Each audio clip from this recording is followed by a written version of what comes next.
Hi, everyone. In this episode, I want to talk about why you were not toxic enough for that narcissist. That's right. I said it. You weren't toxic enough for the narcissist. You know, that discard, that was a gift. Because when you are no longer able to supply that narcissist with the kind of fuel that they want, which usually means you're not toxic enough. The more toxic you behave, the more potent your fuel to them. You know, the more toxic your emotional reaction is, the more potent the fuel is to them.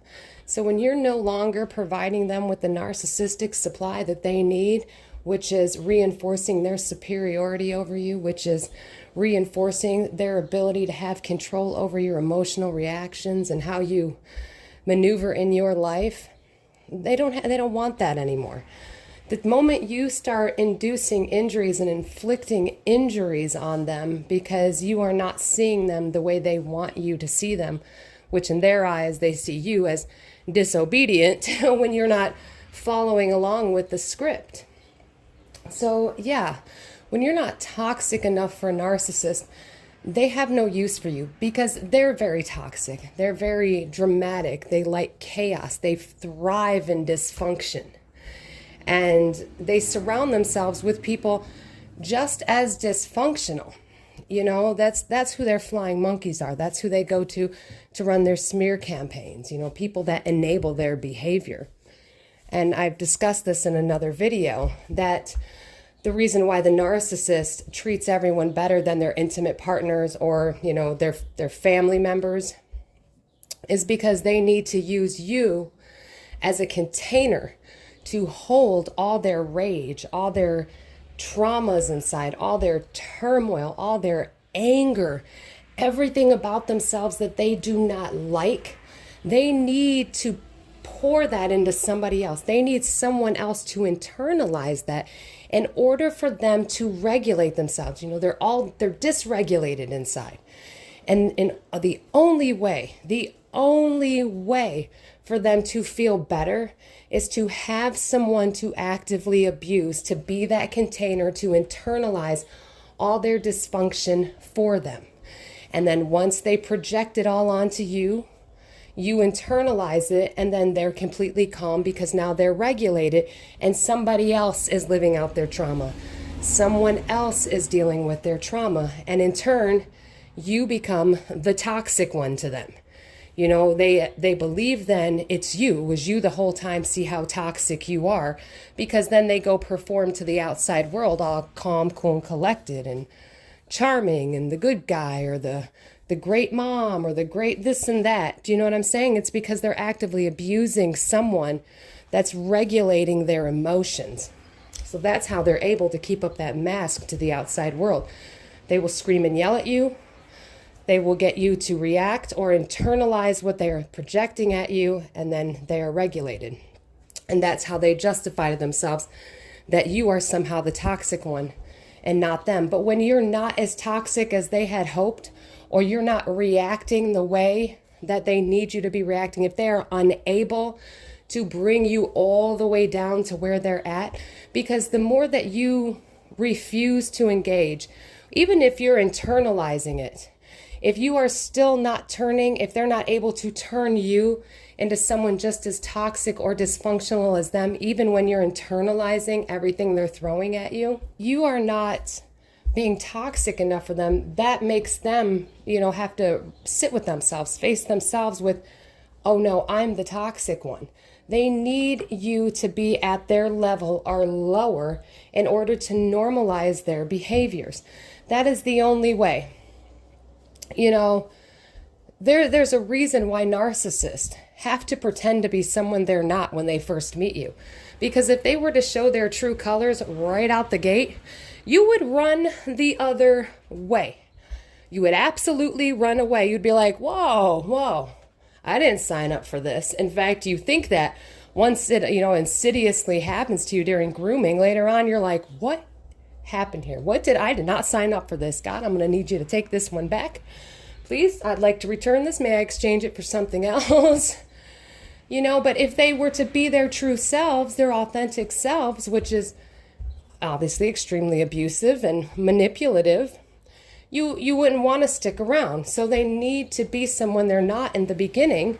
They need to pretend to not be toxic, is what they're doing. And they're getting supply off you in the beginning because, they're mirroring you and you're like, oh my God, this person's so great and good. And then, their mask starts to slip. And then when you are no longer idealizing them as that perfect person, which all you were really doing was idealizing yourself because they pretend to be just like you so that you believe that you have found your soulmate or the perfect person. And then you spend the rest of your relationship with them trying to get back that person when really all they were doing was reflecting who you are back at you. Because narcissists have to mimic people. They have no identity. So if they were their authentic selves, which, you've seen once the mask has slipped, they wouldn't get anyone to stick around. And then they trauma bond you to them as they, slowly start devaluing you and then breadcrumbing you back and forth. And you basically become addicted to the cycle of abuse through dopamine rewards, because dopamine is what ultimately keeps people addicted. And that's how you get trauma bonded to them. But when you are not toxic enough, the narcissist feels dysregulated even more, because then you're not there to normalize their behavior. So even, the best thing to do is to not engage. But if you're engaging with them and you're still not toxic enough, it forces them to face themselves, because you are not normalizing their behavior. You can respond, but if you're not responding the way they'd like, they will ramp up their abuse on purpose to poke and poke and poke at you until they can get you to react with the level of toxicity that makes them feel normal, that normalizes their abuse towards you. And, when you get discarded, again, it's because you just weren't toxic enough. And, they were grooming somebody else before they discard you. And this is another episode, because their cycle of abuse is pathological. When you are being devalued and they're grooming someone else, when you finally get, the discard, and they've moved on to their new supply permanently because the new one they believe is groomed, you keep reaching out, you keep chasing. The moment you completely disengage and you stop chasing and you decide for yourself to go no contact because you realize that they're feeding off of your pain, the moment you disengage, the devaluation cycle sets in for that new supply. So the longer you chase that narcissist after they discard you, the longer they're able to stay in the love bombing cycle with the new supply. Because as long as you are internalizing their abuse and you believe you are the problem, they are being regulated the whole time. Their emotions are being regulated through you believing you are the problem after they've discarded you or ghosted you or whatever they decide to do. Give you the silent treatment because they're out doing bad stuff, forgot a new supply. So the moment you decide to go no contact and stop internalizing it, boom, the devaluation stage kicks in for that new supply. It's how it goes. It's a pathological cycle. They always have to be actively abusing someone because they need someone to be a container to regulate their emotions. I mean, it's just how it goes. Their cycle never stops, and if you, like for me, I'm autistic. I'm on the autism spectrum, so I'm very quiet. I'm very reserved. The only time I ever really get to be silly and be myself is usually when I'm alone with one or two people that I'm super comfortable with. And that is so very rare. So for people like narcissists and their enablers, they're always ganging up or bullying on me. What's wrong with you? What's wrong with you? Why are you so weird? And I'm like, I'm not weird. Maybe you're just toxic, But that's, narcissists thrive on that kind of toxicity and chaos. And when you are just not giving it to them, you are of no use to them. So that discard, I'm telling you, take it as a compliment. And if they don't hoover you, people are always, why didn't I get hoovered? Why am I not getting hoovered? That is a good thing. That is a good thing. Usually it's because the narcissist knows they can't get one over on you anymore. You have figured them out. You see them for what they are. And the only reason that you have that hope is because you're trauma bonded. They've trained you to be addicted. They're addicted to their cycle of abuse. And you really just need to detox like you would from any other addiction.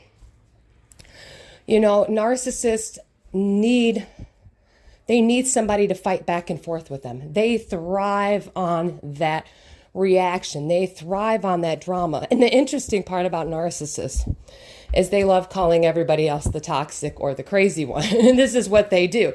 And that is how they convince themselves that they're not the problem. They're like, oh, look at this person is the problem. So whether you react or you don't react, the narcissist is going to find some way to convince themselves that you are the problem. It's always going to work out that way because they lack self-awareness. And the less toxic you are, the more that actually bothers them.